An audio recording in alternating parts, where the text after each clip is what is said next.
Alright everybody, welcome back. This is going to be the line work tutorial. I actually did two of these things.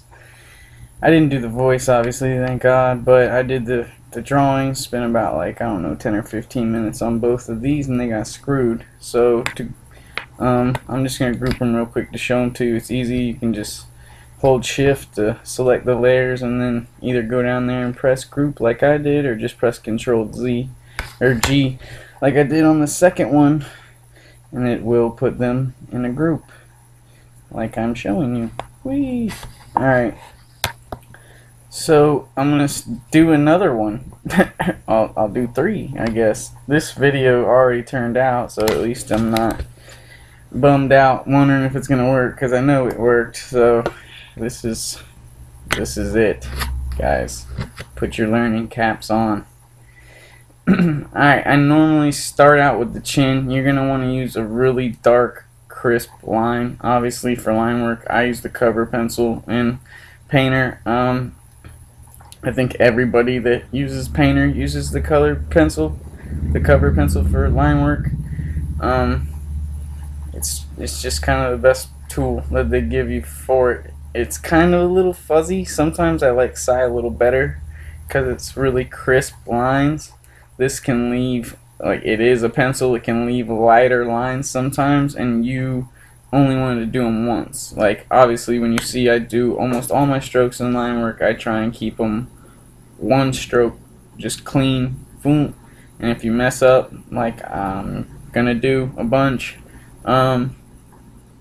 just do it again. Just Control Z so it takes it away, and then you're still on your brush. You can just make the line go away and keep working. I know a lot of you guys already know this, but some of you don't. So Control Z is how you undo. I'm rotating my canvas around also while I work, making it more like a sheet of paper. Whenever I draw on paper, I always twist my paper around a lot. That is, when you're using your brush tool in either Sai or Corel, you can press Shift and Alt at the same time while you're on your brush tool, and it'll bring up a little finger that just lets you twist it. That's the best way to do it. Photoshop, you're going to want to press R and it takes you to the rotation menu. It's the same thing as if you press E in Corel, and you can rotate it that way, but it takes you away from your brush tool and it's kind of annoying. So yeah, I always like to make sure I get the chin first. Like I was saying earlier, I always line it down. It gives me the structure for like my face, and like I found if I do eyes and nose and mouth and stuff, don't get me wrong, I'll kill the expression up front, but and then when I go to try to draw the chin in, I can never find the line. I just can't do it, so I have to do it first and then just put the expressions around them like how you laid your guidelines down earlier. I'm gonna also talk about a couple different things. Since I already did two line works, I already kind of know what I want her facial expression to be like and stuff, so I'm gonna kind of just play around in the beginning just for tutorial purposes and stuff. Back to like what I was saying in my first video about keeping the nose small, like the tip of her nose, I'm only gonna use two lines, and one of them's like a tiny little, just a scratch. And also, like, see, if you make the whole line like that, like, it just doesn't look as good. You want to keep the nose simple. It makes it look cuter, especially for women. Sometimes guys, you'll want them to look a little more pissed off, and you'll give them a different kind of nose. But for the girls, it stays real cute. And notice, like, also on the bridge of her nose when it's pointing to the tip of her nose, and the tip of her nose when it's pointing to the bridge of the nose. You want those lines to look like they're kind of just pointing right at each other. Like, you don't want one to be pointing one way and one to be pointing the other way, or it won't look like that's where you're, like, that's what's going to make people's eyes follow your lines and make them understand that that's the bridge of her nose, and then it goes down to the tip of her nose.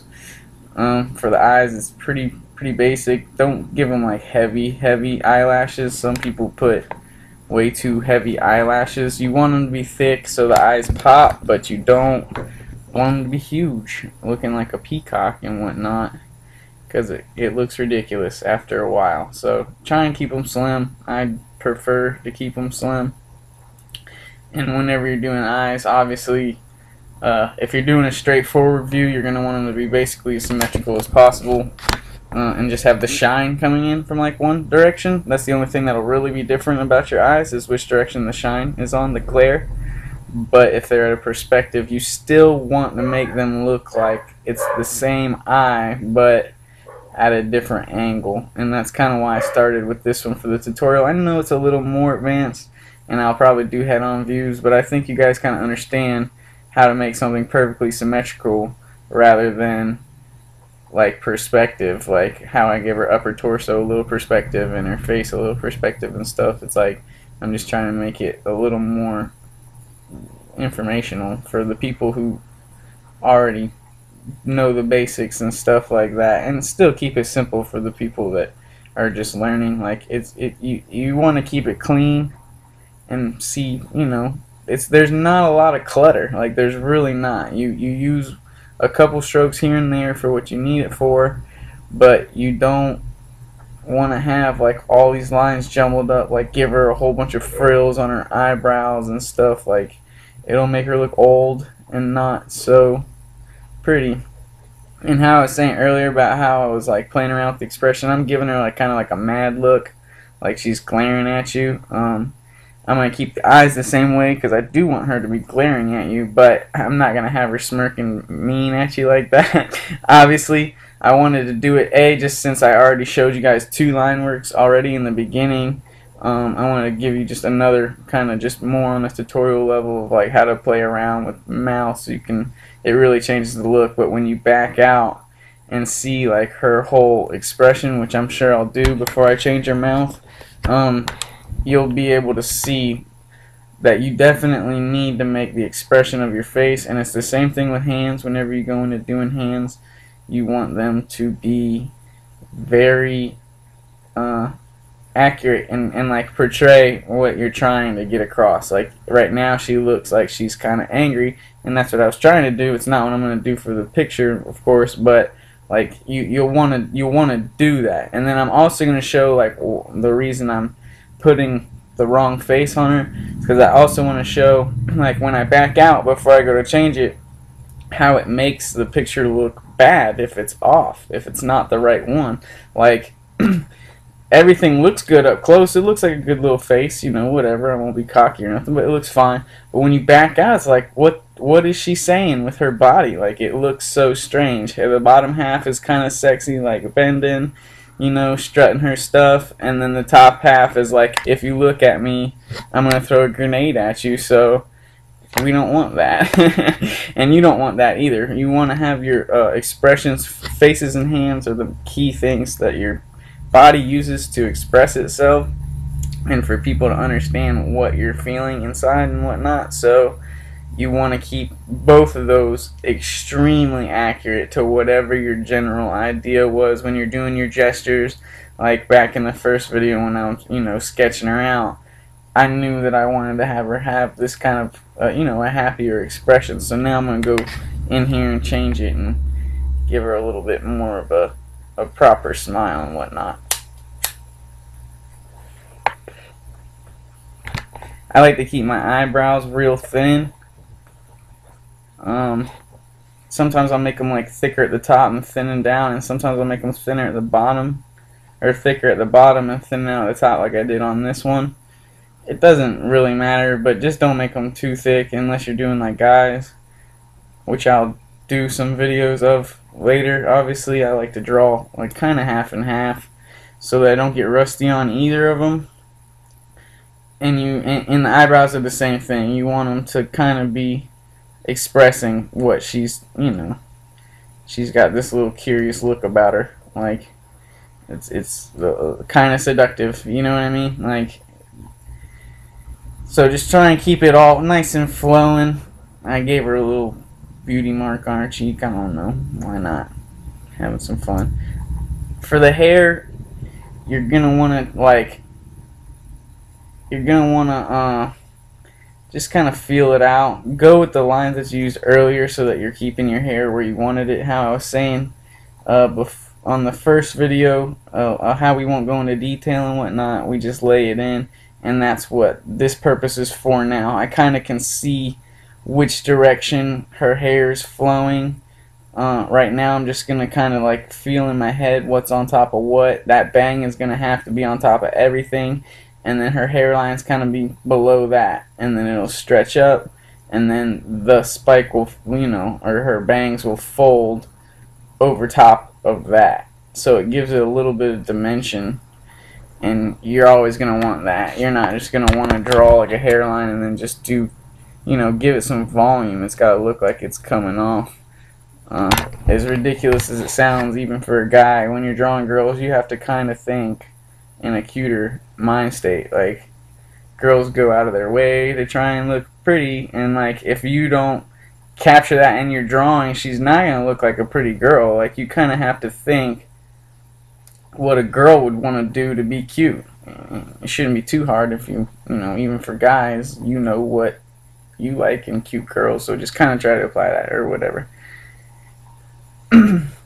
So, like I say, I try and tackle the dimension of it with the line work.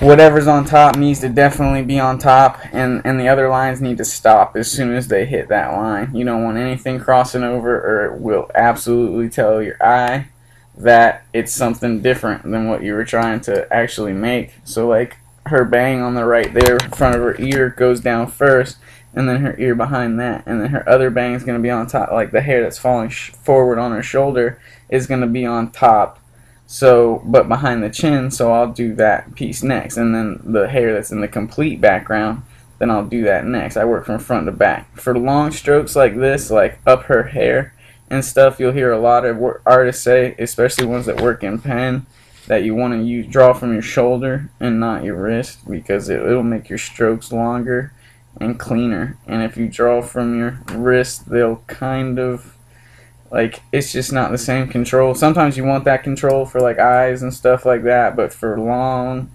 like hair or body lines, when you start doing different poses, some of the lines can go for a long time on the body, and you're gonna want to, you don't want to draw from your wrist, it's too short. So I split her hair down the middle just to do the top, since we already have the dimension for the bangs. Now I'm actually going to kind of do vice versa. I'm going to be drawing in the background, and then I'll know that for my sketch, like, see how her bang comes up over that line that I made over here on the right hand side. I can just go back and erase that on a layer underneath after I get what I want, but I kind of need to lay out where her hair's at. So I do that, put in some lines that flow with your other lines. Maybe make it look like her face is hitting the hair and it's like, coming forwards or something. I mean, again, I'm no expert. I really didn't spend a lot of time on this either, because I wanted to start making some videos. Like, I already have a lot of art to show, so I'm not really trying to prove to you guys whether or not I can draw good. I'm just trying to show you the processes of what I do for my work. And in my first video, I said that, like, I'll clear up the work sometimes 2 or 3 times. So the first sketch would be the first one. This would be like the first cleanup. So, I might actually take this line work, make it light like I did with the first sketch, the layer 1 that you're seeing now, and then go on top of it with a cover pencil all over again, just to really add some detail and get some perfection in there and get everything, all your lines perfect. That's when you want to spend a couple hours on your work, and you're trying to make it look more professional, and you just want more clean of a result. It's no different than traditional media. I mean, when you see some of those works with graphite or charcoal, or where you see people doing just insane pen work, like, they don't just do that in an hour. Nobody sits down, makes every one of those strokes perfectly, never makes a mistake, freaking just whips it out like a pro. Like, if somebody does, then just more power to them. I'm not really trying to start an argument here, but it's just like, guys, it's not really how it works, and you're not going to get better either from anything other than just practice. Like, just drawing is the only way I know how I've improved in my drawings. So once you got the kind of flow of the hair going right, I'm going to fix her chin. This is just me going back to being extremely anal about my chins.